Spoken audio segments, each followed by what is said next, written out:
Hello बंधुসকল स्वागतम জানাইছো मोर YouTube चैनलলৈ आशा কৰিছো আপোনালোক সকলোৱে ভালে আছে।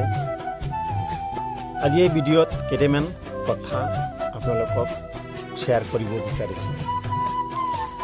বন্ধুসকল, বেছি কথাত মুখ নষ্ট হয়, বেছি আদৰত সন্তান নষ্ট হয়, বেছি নেতাত দেশ নষ্ট হয়, আকৌ বেছি লোভত জীবনটো নষ্ট হয়, বেছি নিমখ দিলে আঞ্জা নষ্ট হয়, আকৌ বেছি মছলা দিলে সোৱাদটোৱে নষ্ট হয়, বেছিকৈ খালে পেটটো নষ্ট হয়, আকৌ বেছি পোহৰত থাকিলে চকু নষ্ট হয়, বেছি চালাকি কৰিলে কামেই নষ্ট হৈ যায়, বেছি সন্দেহ কৰিলে সম্পৰ্ক নষ্ট হৈ যায়, আৰু বেছি অহংকাৰ কৰিলে স্বভাৱে নষ্ট হৈ যায়।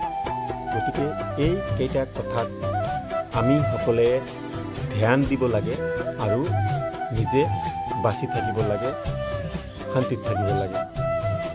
ধন্যবাদ।